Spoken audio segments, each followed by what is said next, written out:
Bismillahirrahmanirrahim. Assalamualaikum warahmatullahi wabarakatuh. Alhamdulillahi rabbil alamin. Wassalatu wassalamu ala asyrafil mursalin wa ala alihi wa ashabihi ajma'in. Qala rabbi syrah li sadri wa yassir li amri wahlul 'uqdatam min lisani yafqahu qawli. Rabbi zidna ilma warzuqna fahma, amma ba'd. Alhamdulillah, kita rafakkan kesyukuran kepada Allah Ta'ala di atas segala kurniaan dan rahmatnya. Pada petang ini insya-Allah kita akan menyambung kembali untuk tadabbur kita bagi surah Ad-Dukhan. Sebelum ni kita telah pun berhenti sehingga kepada ayat yang ke-14. Ya, kita berhenti sehingga ayat yang ke-14 dan kita akan sambung pada hari ini ayat yang ke-15. Kita akan sambung pada ayat yang ke-15 insya-Allah. Okey, baik. Jadi kita boleh buka mushaf pada muka surat 496 ya. 496. Allah Subhanahu wa taala berfirman, A'udzu billahi minasyaitonir rajim. Bismillahirrahmanirrahim. Inna kashiful azabi qalilan innakum aidun. Yawma nabtishul batashatal kubra inna muntaqimun. وَلَقَدْ فَتَنَّا قَبْلَهُمْ قَوْمَ فِرْعَوْنَ وَجَاءَهُمْ رَسُولٌ كَرِيمٌ أَنْ أَدُّوا إِلَيَّ عِبَادَ اللَّهِ Inni lakum rasulun amin. Baik, sadaqallahul azim.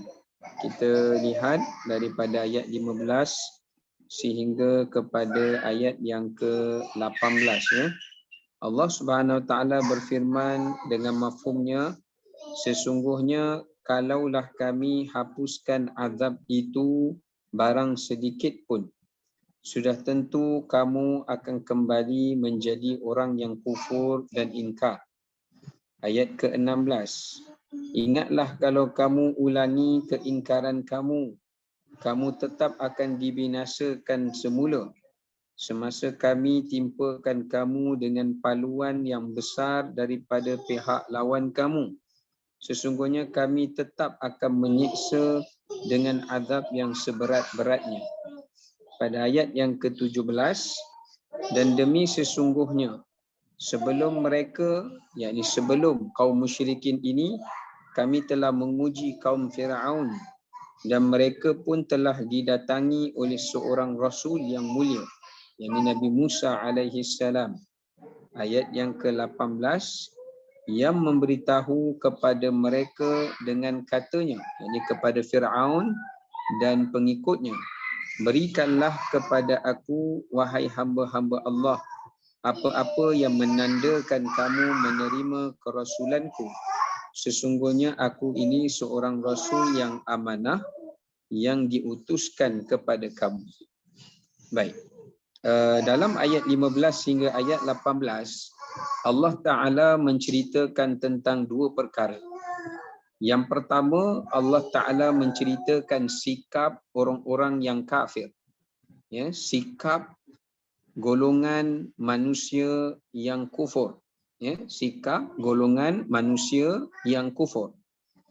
Yang keduanya, Allah Ta'ala menceritakan kepada kita berkenaan dengan contoh golongan orang-orang yang kufur. So dekat sini ada dua perkara dalam topik yang sama.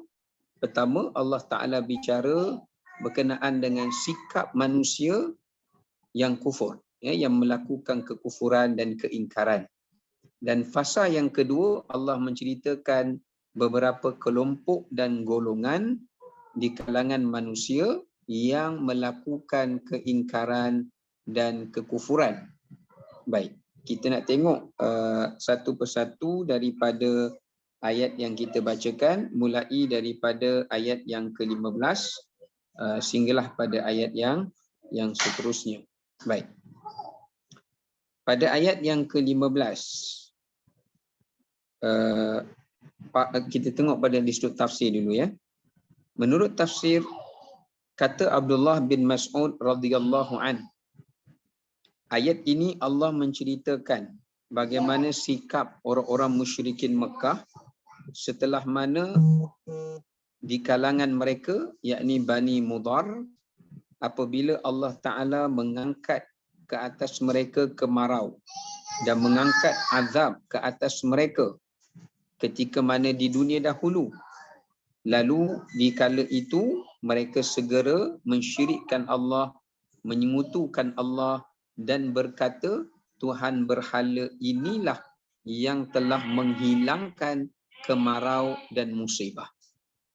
Ini kata Ibnu Mas'ud radhiyallahu an. Dalam ayat ini Allah nak mencela, Allah Ta'ala nak menyelar, ya, Allah Ta'ala nak mengingkari perbuatan orang-orang musyrikin atau golongan orang-orang kafirin, yakni apabila mereka ditimpa musibah, mereka ditimpa azab, mereka ditimpa kecelakaan, maka mereka terus mengesakan Allah, mentauhidkan Allah.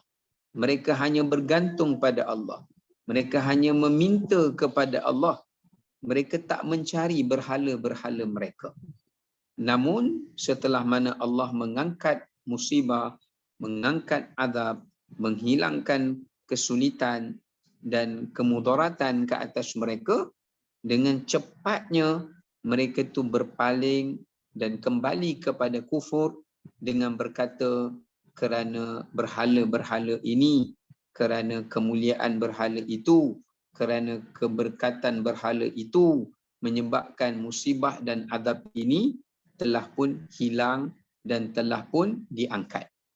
Jadi ayat ini mencela sikap golongan manusia yang melampau dalam kekufuran.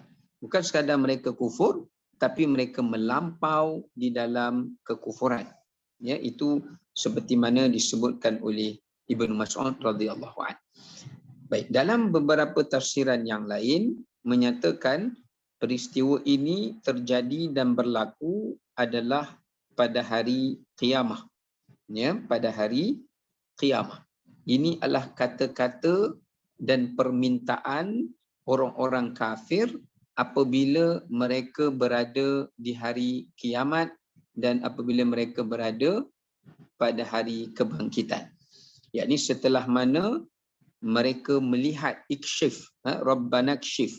Maknanya setelah mana mereka diperlihatkan, ya, setelah mana mereka diperlihatkan oleh Allah pada hari kiamat, adanya neraka, adanya azabnya, apinya, panasnya, para malaikat yang menyiksanya dan sebagainya, maka orang kafir itu, ini disebut oleh At-Tabari, idza ayanu azab Allah, bila mereka dah tengok, dah pandang azab Allah di hari akhirat, mereka dah percaya, mereka dah yakin, ketika itu mereka kata, wahai Tuhan, selamatkanlah kami daripada azab ini, kerana sekarang kami nak beriman kepadamu.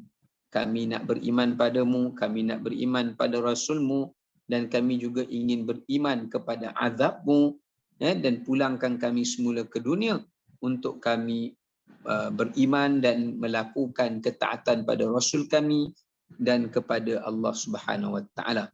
Ya, ini bersesuaian dengan banyak tempat yang Allah Taala sebut dalam Quran.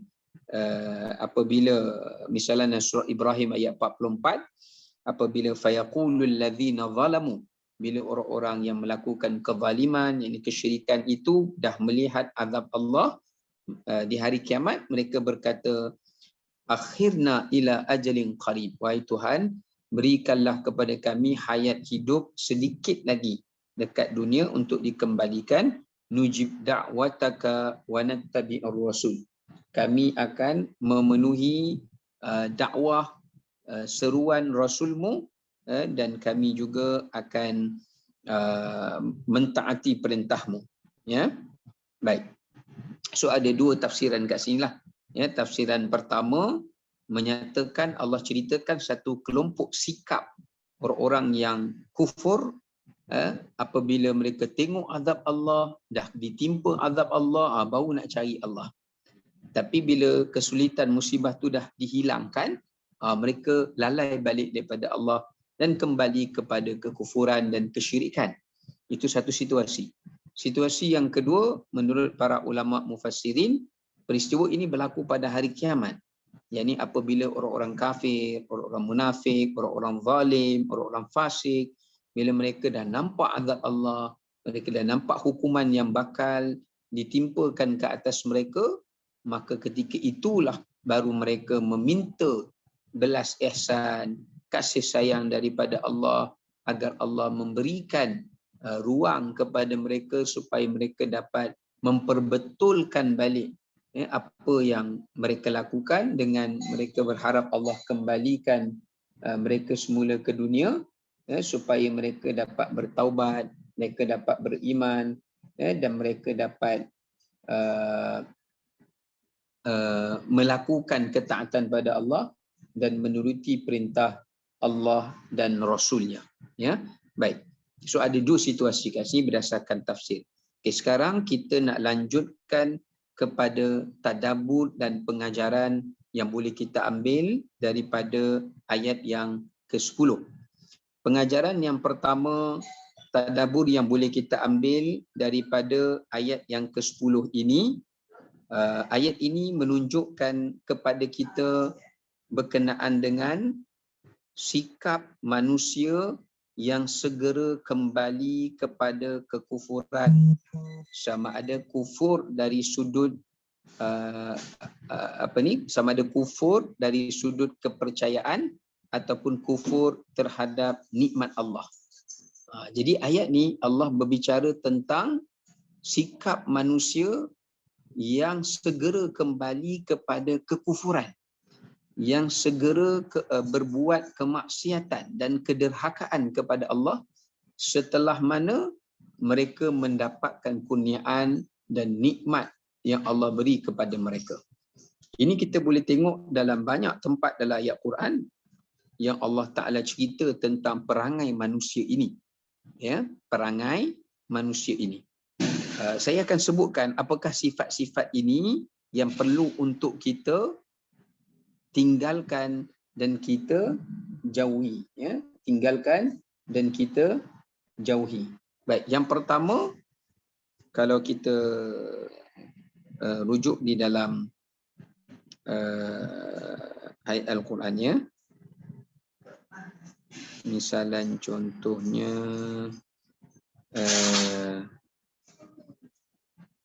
okey, kita boleh merujuk pada surah Al-Ma'arij pada ayat 19, ya, pada ayat 19 hingga ayat 21, yang mana Allah Ta'ala ada menyebutkan beberapa sifat. Ini pengajaran sangat penting. Beberapa sifat dan tabiat yang buruk yang ada pada manusia. Kalau pada diri kita ada beberapa sifat-sifat ini, maka kita akan tergolong dalam kumpulan yang Allah cela orang-orang musyrikin ini. Sifat yang pertama namanya sifat halu'. Sifat apa? Halu'un. Halu'un ini yang mana Allah Subhanahu wa Ta'ala sebutkan dalam surah Al-Ma'arij pada ayat yang ke-19, iaitu tabiat manusia yang cepat berputus asa dan cepat gelisah dan gundah gulana. Putus asa, gelisah dan gundah gulana. Bila mereka ditimpa musibah, bila mereka ditimpa kesusahan, bila mereka ditimpa kesulitan, sifat ini akan datang hingga mereka tidak merasakan Allah Ta'ala ada di sisi mereka. Allah Ta'ala membantu mereka, atau pergantungan mereka kepada Allah dengan seyakin-yakinnya, dan Allah berkuasa untuk melapangkan mereka daripada musibah itu. Ini karakter yang pertama, sifat manusia. Ya, sifat inilah yang menyebabkan, kebanyakan orang-orang musyrikin, kebanyakan orang-orang musyrikin apabila mereka ditimpa kecelakaan, hilang harta mereka, rosak tanaman mereka, mereka jadi gelisah. Masa ketika itulah baru dengan kegelisahan tersebut mereka cari Allah. Jadi gelisah ni ada dua, haluk ni ada dua jenis. Satu, gelisah sampai peringkat hilang pergantungan pada Allah, hilang keyakinan dan kepercayaan dia pada Allah. Seolah-olah Allah dah tak boleh tolong dia dah. Sampai dia pergi cari selain Allah. Ini haluk yang paling teruk sekali. Bila dia dah solat, dia dah pergi rawat, jumpa pakar, dia dah buat sedekah, tak berjaya juga. Last sekali dia cari bomoh lah. Ini haluk. Yang kedua, haluk yang buruk juga adalah bila dah gelisah, gundah gulana, baru dia cari Allah Subhanahu Wa Taala. Tapi bila gundah gulana, bila kegelisahan itu dah hilang kerana Allah dah angkat, mereka mula untuk meninggalkan Allah dalam kehidupan, kembali kepada kekufuran. Ini haluk yang tercela juga. So ada dua, kegelisahan yang dicela dalam tabiat manusia. Yang kedua, yang Allah cela juga dalam tabiat manusia, yang Allah cerita yang ada pada sifat orang-orang yang kafir ini, iaitu sifat jazua. Yang mana pada ayat 20 surah Al-Ma'arij, Allah Subhanahu Wa Taala menyatakan sifat jazua. Jazua ini adalah sifat di mana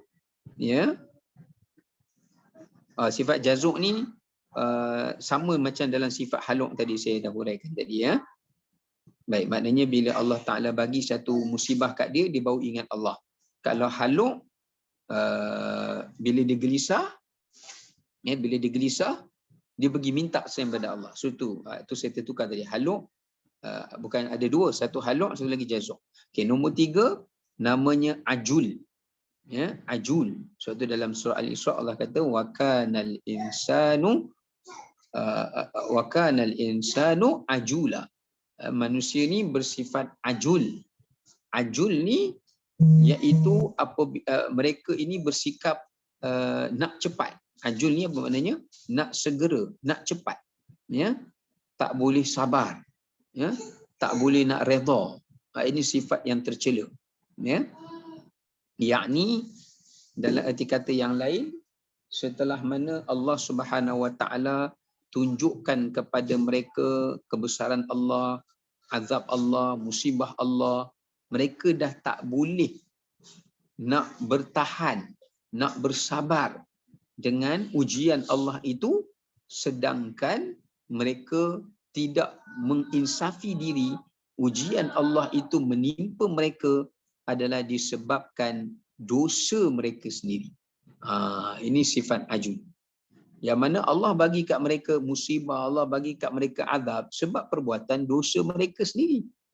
Tangan-tangan mereka sendiri yang melakukannya. Seperti mana Allah kata dalam Quran, zaharal fasadu fil barri wal bahr bima kasabat aydin nas yudhiqahum ba'dalladhi amilu la'allahum yarji'un. Telah terzahirnya kerosakan di langit dan bumi kerana tangan manusia. Dan Allah akan mengazab mereka dengan apa yang mereka buat. Tapi sifat ajul itu sehinggakan mereka tak boleh bersabar dengan musibah yang menimpa mereka, walhal ialah satu cara untuk Allah bersihkan dosa mereka atau mengembalikan mereka kepada keimanan, ya, kepada Allah, bertaubat pada Allah.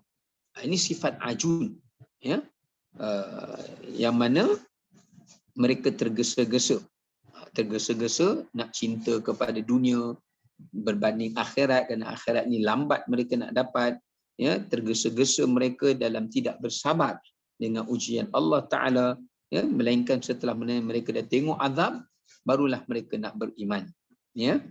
Sedangkan di dunia dahulu bila menimpa kepada mereka musibah ujian Allah, mereka tidak mengambil pengajaran daripadanya. Baik, sifat yang seterusnya Allah Ta'ala sebut adalah sifat manu', ya, sifat manu'. Manu' ini adalah sifat yang tabiat yang buruk yang ada pada orang-orang yang kafir, yang berkaitan dengan ayat ini juga, iaitu mereka melupakan Allah, ya, mereka segera melupakan Allah setelah Allah mengembalikan nikmat kepada mereka. Ini memang karakter manusia, ya. Masa tengah susah ingat Allah, zikir pun jadi banyak, baca Quran pun rajin, kan. Tapi bila dah senang, dah dapat kemewahan, dah dapat apa yang nafsu nak, dia dah mula dah kurang yang tu, kurang yang ni, makin lalai, makin alpa. Ini sifat manu'. Dia mula berkira-kira, ya, dan sebagainya. Maka ini satu sifat tabiat yang jika ada pada manusia, maka ia adalah tabiat yang hanya dimiliki semua tabiat ini pada orang-orang yang kafir atau pada orang-orang yang fasik, ya, atau munafik. Baik. Kemudian pengajaran yang kita boleh ambil di sini juga, mana tadi ayat dia? Hilang pula kejap, ya.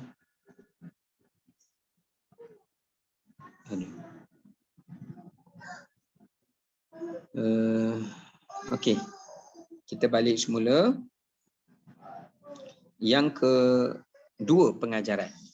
Pengajaran kedua pada ayat ke-12 ini, impian dan harapan orang-orang kafir dan orang-orang zalim pada hari kiamat. Ayat ni juga menceritakan kepada kita bagaimana cita-cita, impian, harapan orang-orang kafir pada hari kiamat itu adalah mereka berharap agar mereka diberikan peluang untuk beriman, diberikan peluang untuk beramal saleh, diberikan peluang untuk menjadi pengikut Nabi sallallahu alaihi wasallam. Ini banyak tempat dalam ayat Quran yang Allah sebut, di beberapa tempat, contoh dalam surah Sajdah, Rabbana absarna wa sami'na farji'na na'mal salihan. Mereka minta nak buat amal saleh. Yang kedua, iaitu bagaimana Allah ceritakan dalam surah Al-Hijr ayat yang ketiga, rubama yawaddul ladzina kafaru law kanu muslimin. Ya, orang-orang kafir itu bercita-cita, berharap sekiranya mereka itu adalah orang Islam, ya. Kemudian selain daripada mereka berharap beriman, mereka berharap mereka dapat melakukan amal yang soleh, dalam masa yang sama mereka juga berharap dengan harapan agar Allah Subhanahu Wa Taala mengampunkan dosa mereka, memberikan pertolongan pada mereka, membenarkan mereka mendapat syafaat seperti mana yang Allah Ta'ala berikan kepada orang-orang yang beriman. Ya, sedangkan Allah kata dalam Quran, wattaqu yawman la tajzi nafsun an nafsin syai'a wa la yuqbalu minha syafa'ah wa la yu'khadhu minha 'adlun wa la hum yunsarun. Ya, Allah Ta'ala kata, takutlah kamu wahai manusia kepada hari seseorang tu tak boleh bantu seseorang yang lain. Ya, tidak diterima baginya syafaat, tidak diterima baginya pertolongan, dan tidak ada baginya sebarang pelepasan, ya, pada hari atau tebusan pada hari kiamat. Baik.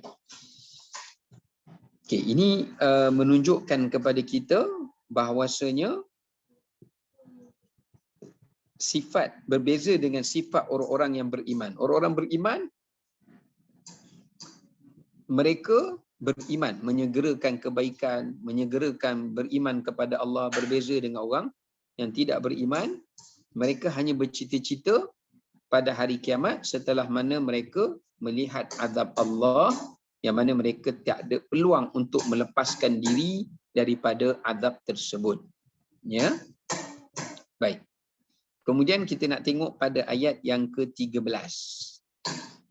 Ya, pada ayat yang ke-13.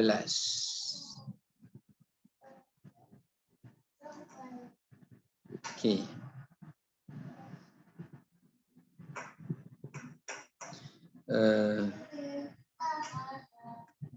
Sekejap ya.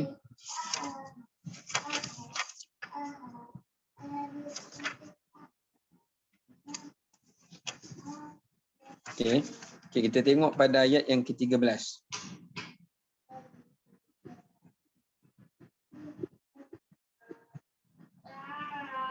Okey.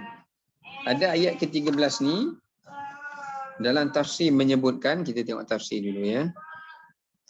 Dalam tafsir menyebutkan seperti mana disebutkan oleh Imam Ibnu Katsir dekat sini ya. Kata Imam Ibnu Katsir, beliau mengatakan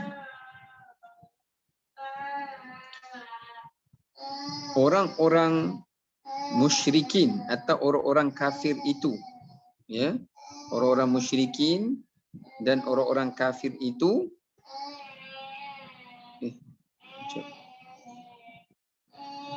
silap, saya terbaca ayat, oh betul lah. Okey, tamam. Okey, kita tengok pada ayat yang berikutnya tadi. Orang-orang kafir itu telah meminta kepada rasul-rasul mereka akan janji. Ya, mereka pergi jumpa rasul-rasul mereka. Mereka minta akan janji kepada rasul-rasul mereka yang mereka akan beriman kepada rasul itu. Ya, akan membenarkan ajaran rasul, beriman dengan rasul, mengambil kitab rasul itu sebagai panduan mereka. Ya. Jika Allah Ta'ala mengangkat azab itu daripada mereka. Ya, jika Allah mengangkat azab itu daripada mereka. Ya. So pada ayat ni Allah Ta'ala mengherdik dan mencela mereka. Allah Ta'ala kata, macam mana mereka boleh berjanji nak beriman jika azab ni diangkat, sedangkan kata Allah, sebelum azab ini turun lagi, Allah dah utuskan rasul kepada mereka.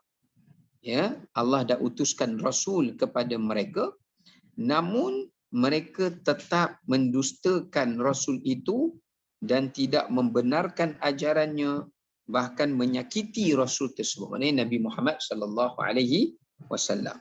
So seolah-olah Allah Subhanahu wa taala berkata kepada Nabi SAW, wahai Muhammad, bagaimana orang yang seperti ini dapat mengambil pengajaran dan dapat boleh dipegang janji mereka, ya, yang mereka akan beriman jika sekiranya Allah Subhanahu wa taala mengangkat azab itu daripada mereka.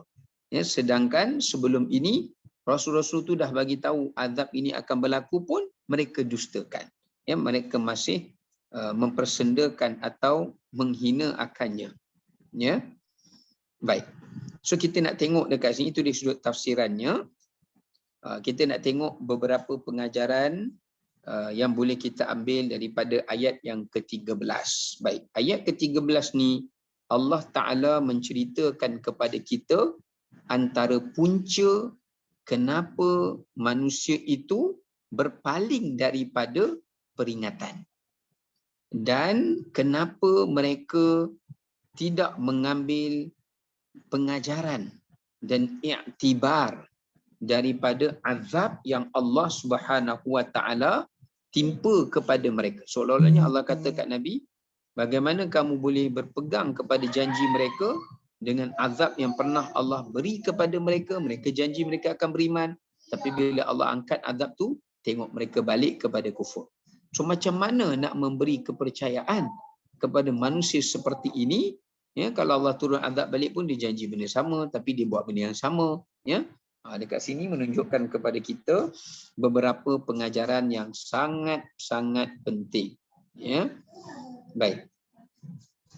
Pengajaran yang pertama daripada ayat yang ke-11 ini, ayat ke-13 ini menunjukkan kepada kita bahawasanya sifat manusia yang segera alpa dan lupa, ya, alpa, lalai dan lupa daripada pengajaran dan iktibar. Salah satu perkara yang menyebabkan manusia ni selalu langgar janjinya dengan Allah, selalu berdusta dengan Allah, selalu ingkar kepada Allah, adalah berpunca daripada sikap mereka yang alpa, lupa, lalai. Ini yang menyebabkan mereka cepat kembali kepada membantah, ingkar dan derhaka pada Allah. Sebab tu kalau kita tengok di dalam ayat Al-Quranul Karim, beberapa sifat yang Allah Subhanahu Wa Taala cela. Sifat yang Allah Subhanahu Wa Taala cela yang terkandung di dalam Al-Quran. Yang pertama, sifat ghaflah. Ghaflah ni maknanya adalah leka dan lalai. Ya, leka dan lalai. Nombor dua adalah sifat lupa. Ya, bukannya lupa kerana faktor biologi, ya, maknanya sengaja melupakan peringatan, pengajaran sesuatu benda itu. Baik, ini adalah dua sifat yang dicela oleh Allah Ta'ala dalam Quran. Misalnya contoh Allah sebut dalam surah Al-A'raf, wala takum minal ghafilin. Jangan kamu wahai orang beriman tergolong di kalangan orang-orang yang ghafilin, yakni alpa dan lalai. Ya, alpa dan lalai. Baik. Kerana sifat inilah yang menyebabkan kenapa manusia itu tak ambil pengajaran, tak ambil iktibar, ya, di sebalik setiap peringatan ataupun musibah yang Allah Ta'ala timpakan ke atas mereka. Ya. Baik. Yang keduanya adalah kerana lupa. Lupa itu adalah merujuk kepada lupanya mereka daripada mengingati Allah. Lupanya mereka yang mereka dahulu pernah ditimpa azab. Kemudian Allah bagi nikmat. Mereka cepat lupa. Itu sifat manusia. Ya, syari'atu nisyan. Cepatnya lupa dan cepatnya alpa. Ya. Yang kedua, mereka cepatnya lalai dan cepatnya leka. Ini juga salah satu, ya, daripada sifat-sifat yang tercela. Ya. Sifat-sifat yang dibenci oleh Allah. Ya, seperti mana Allah sebut alhaakumut takatsur. Cepatnya manusia itu dilalai dan dilekakan dengan takatsur. Ya, berlumba-lumba mencari kekayaan. Ya. Baik. Okay, itu di antaranya. Kemudiannya kita tengok balik dekat ayat di sini. Pada ayat yang ke-14. Ya, kita balik kepada ayat yang ke-14. Okey. Setelah Allah Ta'ala cerita sikap orang kafir itu, orang musyrik itu, yang cepat lupa, cepat alpa dan cepat lalai, menyebabkan mereka seringkali meninggalkan janji mereka kepada Allah, janji mereka kepada Rasul. Maka disebabkan kerana itu, orang yang seperti ini apabila turun azab Allah, maka tidak akan diangkatkan lagi azab itu ke atas mereka, ya, walaupun mereka mengharapkan janji-janji yang palsu. Ya. Saya tertinggal ada satu, ya. alpa, lupa. Ada satu lagi sifat yang menyebabkan mereka jadi demikian adalah tulil amal. Ya. Tulil amal. Boleh? Itu patah. Oh ya. Dia punya kaum spider. Oh. Kalau tu Kena ganti. kena tukar lah, tapi tak tahu lah. Saya ada dekat kedai macam tu, bakery tu. Oh. Tapi nak tukar semua. Oh. Tukar coffee set lah. Orang punya yang buat.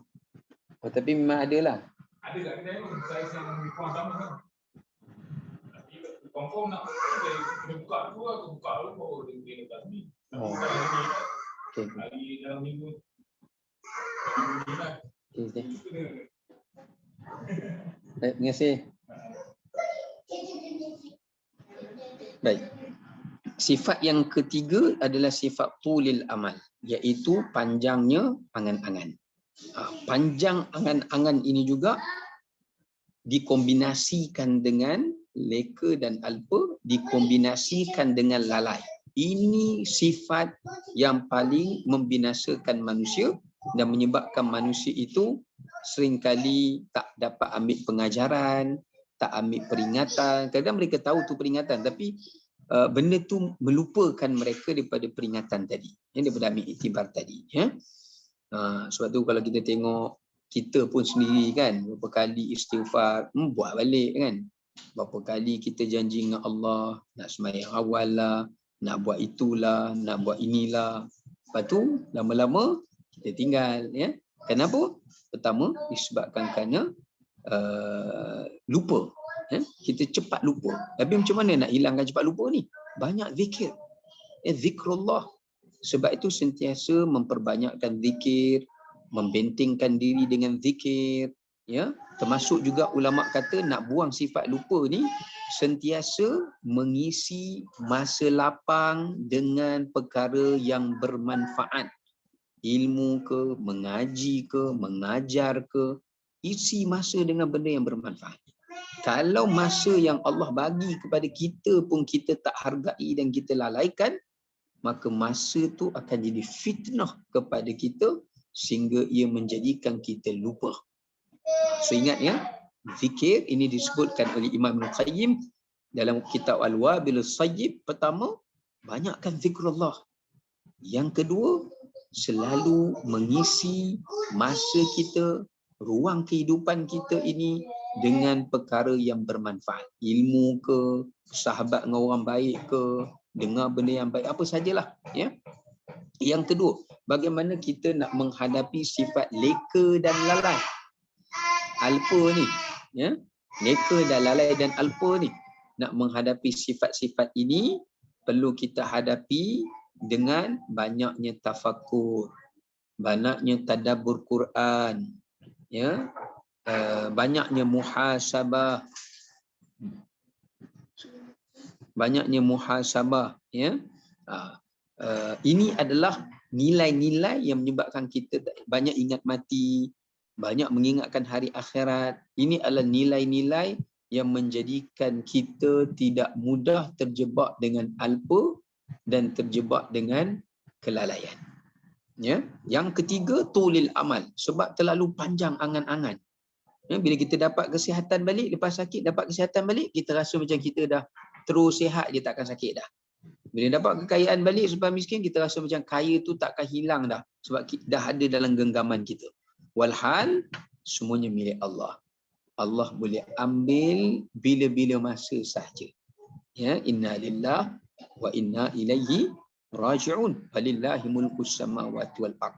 Milik Allah lah segala pemilikan yang ada di bumi dan di langit.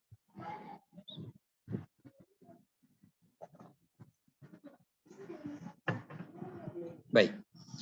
Okey, kita lanjutkan pada ayat yang ke-14. Pada ayat yang ke-14, tafsir menyebutkan, setelah sampai kepada mereka peringatan Nabi dan musibah, lalu setelah musibah itu diangkat, ya, Allah angkatkan bala tu, Allah angkatkan azab itu, niscaya kamu tengok apa yang berlaku. Summa tawallau anhu. Allah Ta'ala kata, tak lama kemudian sifat manusia itu berpaling daripada Rasul tersebut. Baru je Allah angkat azab, baru Allah angkat musibah, ya, ataupun baru saja mereka dengar peringatan yang disampaikan oleh Rasulullah SAW, tak lama selepas itu mereka berpaling daripada peringatan itu. Mereka leka, lalaikan, tidak mengingat pengajaran daripada peringatan itu. Ya, okey. Perkataan tawallau ini memberi kepada beberapa maksud. Daripada perkataan walla. Walla ni di segi bahasa, kita palingkan wajah kita daripada tengok seseorang. Contoh kan Allah pernah tegur Nabi SAW kan, ketika peristiwa Abdullah bin Ummi Maktum datang jumpa Nabi. Allah kata apa? Abasa wa tawalla. Nabi muka masam dan Nabi palingkan wajah, tak pandang siapa tu, tidak memandang Abdullah bin Maktum. Ya. So maknanya dekat sini tawalla di segi bahasa palingkan muka daripada melihat orang tersebut. Tetapi dalam konteks ayat ini bukan palingkan muka, ya. Maknanya adalah mereka ingkar, ya, mereka membantah, mereka menolak, ya, peringatan dan ajaran yang disampaikan oleh Rasulullah yang Allah utuskan Rasul kepada mereka tu. Mereka membantah, mereka ingkar, mereka berpaling, mereka menolak daripada peringatan tersebut. Baik. Okey. Kat sini kita nak tengok, ya. Kita nak tengok apakah yang menjadi punca kepada sikap manusia yang suka berpaling.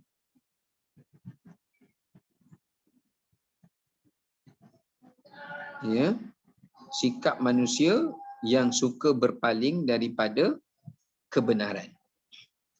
Yang pertama, sikap mereka yang suka berpaling ini adalah kerana sifat kesombongan. Tadi lupakan peringatan. Kali ini Allah kata ada kelompok yang dia tak lupa, tapi dia suka ingkar, menolak, membantah, dan sebagainya. Kenapa? Sebab kesombongan yang ada pada dirinya. Dia menolak kebenaran ajaran Rasul itu kerana dia merasakan dirinya lebih baik, ya, dia merasa dirinya lebih hebat, ya, sehingga dia menolak dan dia tak boleh menerima kebenaran. Sebab itu dalam hadis yang disebut al-kibru batarul haq. Kesombongan tu dia boleh membawa kepada kita menolak kebenaran dan kebaikan. Ya, tolak nak buat kebaikan pun sombong. Tolak untuk menerima kebenaran pun sombong juga. Ya, Allah mensifatkan ia adalah satu perbuatan kesombongan. Baik, yang kedua, punca kepada mereka berpaling, menolak, mendustakan dan ingkar itu selain daripada sifat takabur dan kesombongan yang ada pada diri mereka, mereka berpaling itu adalah kerana disebutkan cinta mereka itu kepada dunia, kuasa, keluarga, pengaruh dan kedudukan, ya, dan juga kedudukan. Itu yang menyebabkan juga mereka berpaling daripada Rasul, ya, berpaling daripada Rasul, ya. So mereka berpaling itu sebab apa? Mereka berpaling itu disebabkan kerana mereka lebih cintakan dunia. Sebab Nabi SAW tak jamin kita dapat habuan dunia. Ya, kalau ikut Nabi mesti dapat habuan dunia. Nabi tak jamin tu. Tapi yang Nabi jamin, kalau kamu ikut aku, kamu akan dapat dunia dan kamu lebih-lebih lagi akan dapat akhirat. Tapi sebab mereka lebih mengutamakan dunia berbanding akhirat, bila mereka tengok habuan dunia tu, mereka lebih mendambakan sepenuhnya akhirat, mereka tak mengharapkan apa-apa. Sebab tu kalau kita tengok dalam Quran, Allah cela golongan ini. Ya, contohnya Allah Ta'ala sebut dalam surah Al-Isra.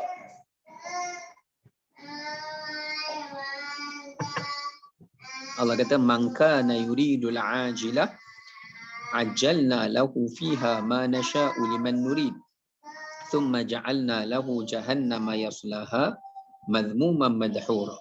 Allah kata, siapa yang menginginkan dunia al-ajilah, siapa yang nakkan balasan dunia saja, Allah kata ajjalna, kami akan segerakan supaya mereka dapat bahagian dunia tu mana syak, seperti mana yang mereka nak. Tapi Allah kata thumma ja'alna lahu, kemudian kami akan jadikan mereka itu jahannam, akan masuk api neraka jahannam dengan penuh kehinaan dan penuh dalam keadaan terseksa. Sebab apa? Sebab mereka dahulu tak mengharapkan, tak menginginkan habuan daripada bahagian akhirat mereka. Ya, daripada bahagian akhirat mereka. Baik. Itu punca mengapa mereka berpaling, meninggalkan ajaran Rasul. Ya, pertama kerana sombong, yang kedua adalah disebabkan kerana cinta kepada dunia yang berlebih-lebihan. Ya, yang ketiga adalah disebabkan kerana hasad. Ya, hasad dan kebencian. Al-hasadu wal baghdha. Al-hasadu wal baghdha. Ini yang banyak juga Allah Ta'ala sebut dalam Quran. Kenapa orang Yahudi berpaling daripada beriman kepada Nabi SAW. Ya, contoh saya boleh bawa dalam satu hadis. Masa Nabi SAW diracun, ya, oleh seorang wanita Yahudi daripada Bani Khaybar. Nabi SAW tanya dia, ya, Nabi SAW tanya dia, panggil semua orang Yahudi, Nabi tanya, kalau aku tanya kepada kamu satu soalan, apakah kamu akan membenarkan aku? Ya, mereka kata ya, ya, kami akan membenarkan. Lalu Nabi tanya, siapa bapa kamu? Sebut nama keturunan bapa kamu. Mereka pun jawab, bapa kami gini-gini. Nabi kata, tak, kamu bohong. Bapa kamu sebenarnya keturunan gini-gini. Mereka dakwa bapa mereka Nabi, itulah Nabi ni. Padahal keturunan mereka memanglah ada yang sampai kepada Nabi, tapi kebanyakannya pergi kepada orang-orang yang ingkar pada Nabi dulu. Moyang-moyang mereka yang pernah ingkar pada Nabi mereka. Kemudian Nabi tanya balik kepada mereka. Ya, Nabi tanya balik kepada mereka, kenapa kamu meracuni, menyuruh wanita Yahudiah ni meracuni daging ini? Apakah kamu tak yakin aku ni seorang Nabi? Ya, mereka jawab apa? Mereka jawab, kalau kamu adalah seorang Nabi, maka Allah akan menyelamatkan kamu daripada racun. Tapi kalau kamu ni sekadar seorang raja, ketua di Madinah ni, maka kamu akan mati kerana racun itu. Bukannya dia orang nak beriman. Sebab Nabi dapat tahu dengan daging tu berbicara kepada Nabi yang ia diracuni, bukan dia orang nak beriman. Patut dia orang terkejut lah, macam mana Nabi tahu kan. Maknanya betul lah Nabi Muhammad SAW tu Nabi. Tapi mereka tetap tak beriman. Mereka just kata je, kalau Nabi beriman, Nabi selamatlah daripada racun tu. Bukan dia orang nak beriman pun, itu saja. Ya, maknanya kenapa yang menghalang mereka begitu? Sebab sifat hasad dan benci. Itu banyak ayat Quran Allah kata hasadan min indi anfusihim. Kerana mereka hasad pada Nabi SAW sebagai orang Arab. Setengah ayat Quran Allah Ta'ala sebut baghyam bainahum, kerana kebencian yang ada pada jiwa dan hati mereka, ya, dendam mereka itu, ya, kepada Nabi SAW, ya, kerana banyaknya Nabi SAW tidak menuruti ajaran mereka, berselisih syariat Nabi dengan syariat mereka, dan Nabi tidak mengikuti kehendak-kehendak mereka. Ya, baik. Kemudian itu di segi pengajaran lah yang kita boleh ambil, iaitu sikap manusia yang menyebabkan mereka berpaling itu adalah kerana sikap kesombongan, kerana sikap cinta kepada dunia yang berlebihan, dan yang ketiga adalah kerana sikap hasad dan benci.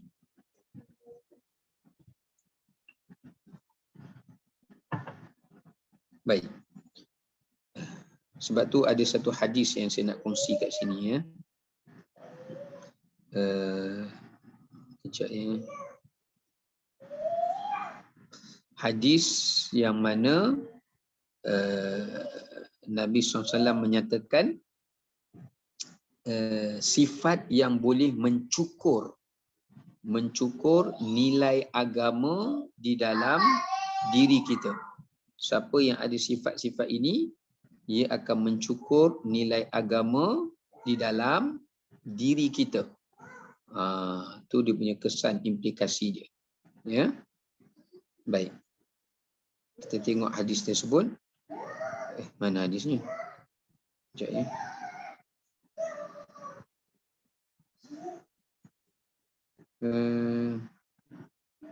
Okey.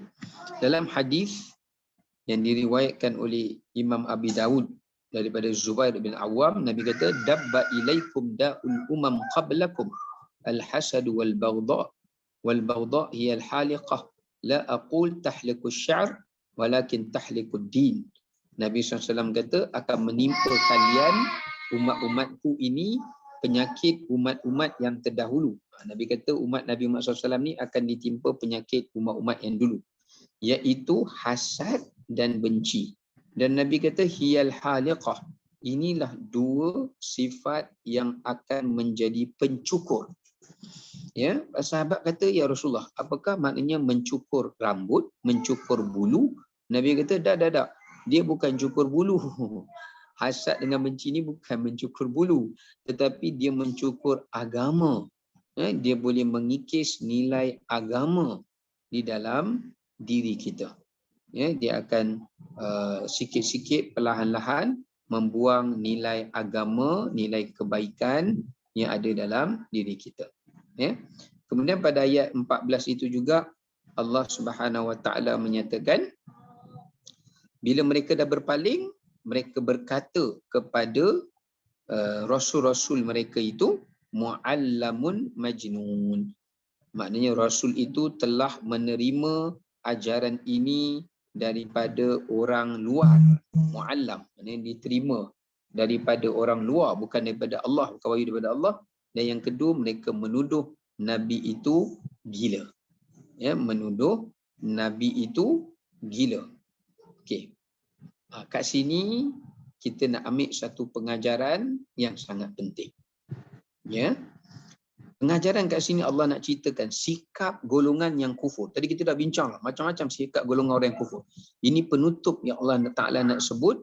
Sikap golongan yang kufur itu juga adalah apabila mereka tidak mampu untuk membantah atau menolak atau melawan hujah dan ajaran Nabi SAW. Bila mereka dah nak tangkis, nak tolak hujah Nabi, mereka tak mampu. Sebab memang hujah Nabi itu betul. Memang ajaran yang Nabi bawa itu benar. Mereka dah tak boleh nak sangkal, mereka tak boleh dah nak tolak, mereka dah tak boleh dah nak menafikan. Apa yang mereka buat adalah mereka melakukan fitnah. Mereka menaburkan fitnah. So kena ingat, ini pengajaran penting.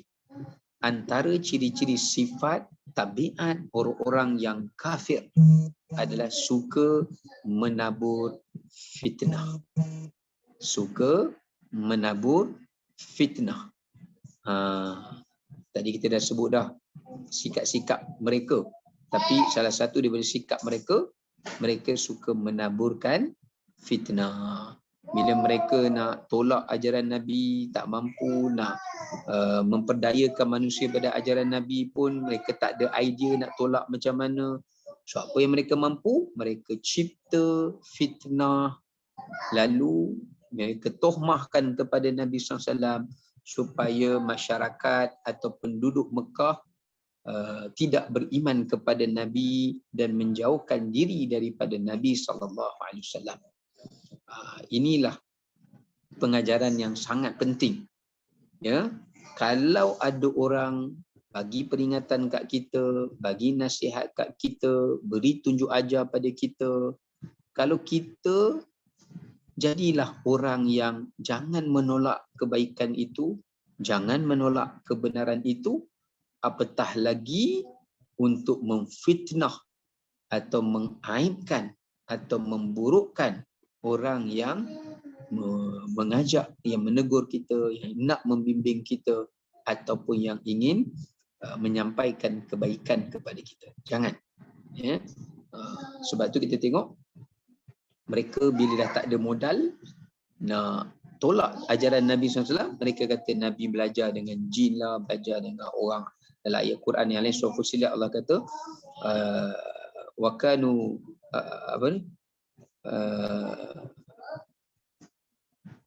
alladzina yulhiduna a'jamiyyin. Mereka kata Nabi SAW tu belajar daripada orang A'jam, ya, daripada orang bukan Arab. Ya, kemudian mereka tuduh Nabi gila, tukang sihir, tukang syair, macam-macam lah. Ya. Maka ini adalah merupakan satu bentuk fitnah yang besar. So fitnah ni ada banyak. Ya. Tapi fitnah yang paling besar adalah fitnah agama Allah. Fitnah agama Allah. Fitnah pada maruah orang pun dosa besar dah. Fitnah pada peribadi orang pun dosa besar dah. Tapi yang paling besar adalah fitnah pada agama Allah. Ya, seperti kata Quran ni bukan daripada Allah, tu fitnah. Seperti mengatakan Nabi ini, Nabi SAW ini bukan utusan Allah, dia lantik diri dia sendiri. Ya, mengatakan ajaran Nabi ini bukan wahyu daripada Allah. Ini fitnah yang paling besar. Termasuk fitnah paling besar adalah kita buat fitnah dalam agama Allah. Seperti kita ubah agama Allah. Kita reka agama Allah. Kita tukar dasar dia. Kita tukar syariat dia, syiarnya. Maka ini fitnah yang paling besar dosanya yang menyebabkan seseorang itu akan diazab dengan azab yang paling berat dalam neraka dan juga terhijabnya mereka daripada mendapat petunjuk Allah. Ya. Baik, itu antara yang dapat kita kongsikan pada tengah hari ini, petang ini. Moga-moga yang berikan manfaat ya kepada kita semua insya-Allah. Dan nanti kita akan sambung pula sambungan ya pada ayat yang berikutnya untuk sambungannya insya-Allah. Baik, wallahu taala alam bisawab. Sekadar itu, wassalamualaikum warahmatullahi wabarakatuh. Waalaikumsalam. Waalaikumsalam Ustaz. Terima kasih. Terima kasih Ustaz.